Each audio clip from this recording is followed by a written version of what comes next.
Dancing with the Stars with Kevin Anthony Nolan. Oh, wow.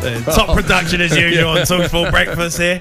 In honour of Kevin Anthony Nolan, we're going to play a bit of Jance-ing with the Stars. Kev played against some of the Premier League sides of all time, so we want to know a bit more about what it was like. Made your Premier League debut in 2001, meaning you faced the likes of the Invincibles, Chelsea's 2004 title-winning team, and many Sir Alex Ferguson Manchester United stars. So, inside story on some of those stars, the Invincibles, you played against them. You actually were talking about Paul Mercer and how good he was. You kind of forgot about it. Yeah. I mean, Mercer was a proper player, wasn't he? Yeah. He was a top I never played player against Mercer. But he wasn't a part of the Invincibles team, though. Was he? No, he'd left by then. Oh, no, it was Ray Parlour, sorry. Yeah, Ray Parlour was still, thinking, I mean, Ray was an unbelievable player, and yeah, they were a proper team. You know, I remember, because we always used to give them a right game as well when they come to the Reebok. And I remember Wenger, you know, he used to moan a lot about us and say that we would physically bully them and stuff like that, but you couldn't bully them. You had Vieira, Petit, you know, all them lads. Gilberto Silva, Overmars.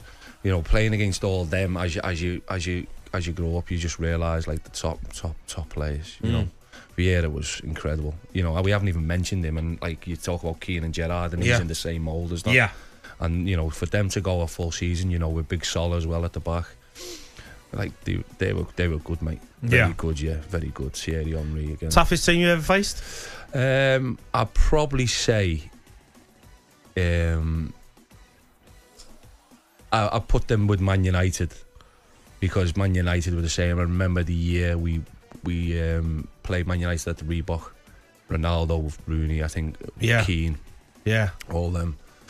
And it's just at the back end, and we went 2-1 up. I scored the first, and then Sir Les Ferdinand, you know Les, obviously, great lad. Yeah.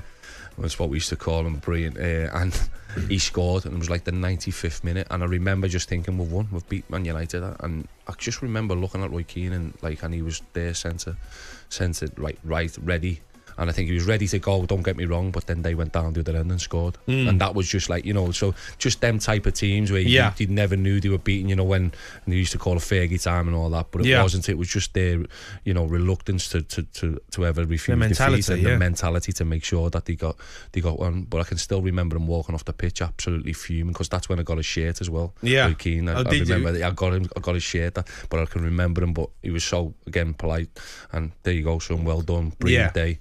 And I went, thank you and all that, and we just swapped shirts. But he was, you could just see that when he got into that Man United era, when them play. I mean, you played against probably a lot of them for the years. I remember playing against the team where they had, you know, Tevez, Rooney, Michael Carrick, Paul Scholes in midfield. You know, like the team was just Ronaldo on the right. It was just unbelievable. You know, I was turning up thinking, if we only get beat 2-0 today, we've had a good game. Yeah. But it was it never stopped, because you might stuff them out for 60 minutes, a bit like City now, and then all of a sudden you just see 4 or 5 of them warming up, and you're like, oh, there we go. Here's the next lot of cavalry, you know. But they were so special. Some great matchups with them, and the Chelsea team, beatings as well. Yeah, they won their first title 50 years under Jose Mourinho in 2004. You played against that side. Yeah, they won it at our place, at the Reebok. Oh, did they? Yeah. They beat us there. Yeah, Frank Lampard scoring, obviously. But yeah, I think I remember that goal. Yeah, I remember the game. Yeah, that's when, you know, you'd sort of seen they were men, you know what I mean, and they were all, you know, 6 foot plus, but they could all handle the ball. They were all, you know, really good footballers. But if they needed to have a bit of a scrap, or you know, got into a bit of a that's what I always kind of felt like. You know, that Man United side, then they had that Chelsea team was. Yeah.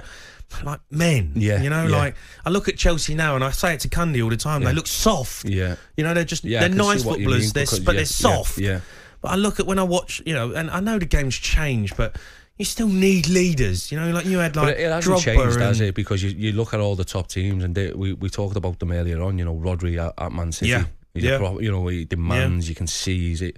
You know, I don't think he's probably not the most likeable person from all his teammates, because he's always demanding. He's always having a go. He's always, you know, shouting at them to be better and everything else. And I think he makes sure that he expects that from his players. I think his new owners forget that. You know, like they have this whole brand of what they want to do and how they want to be. Yeah. You know, young lads, investments and long contracts. You still need them men in your side. Yeah. Leaders and captains. Well, that's it, because a lot of the Spain squad were really young, weren't they? You know, what they took, but they had down the core was a lot, you know. Carvajal, Rodri. Yeah. You know, you got to have them main. Morata, who was up front, you know, forward. Yeah. So I mean, I think you've there's still time for all these people, but it's great to see all these youngsters coming through and everything. But you've got to realise, you know, that it's a team, isn't it? It's not just about the individual. So toughest team, you'd say Man United. I'd probably say Man United, with Arsenal being close second, and then Chelsea. I'd go that way. Yeah. More than the other way. Best manager you come up against? It's got to be Pep. Yeah. As a player, over Alex. Yeah, only because his in-game management was. I mean, look, obviously what Sir Alex done was incredible, and I'll always fight tooth for nail that they're probably close. Yeah, the closest. I'd say. Who's the greatest manager of all time? I think it's him. I think it's. Pep. I think it's Sir Alex. Right. For what he's done. But you just said Pep is. Yeah. But what I meant is that, like, his in-game, I'd never seen it like as much, because if you shut Pep out because of a tactical reason, he'll find a way in game. Yeah.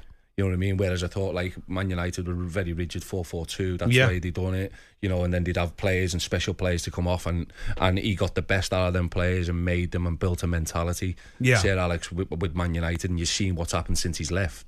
And I think that'll happen with Man City as well if Pep ever leaves. Do you think that'll happen? I think it will, yeah, because I mean, he's exactly what Sir Alex was to Man United, runs everything, you know, and he does the same. But the thing is with Pep, I've just always seen him, and obviously being a coach now as well, is actual working out the problem and solving the problem for his players on the pitch, you know, and this is what we're going to do. And it might be just the centre half steps in instead of the right back stepping in, or the left back coming a bit higher and the right back coming in a bit more deeper and playing as a 3 just to lure people out.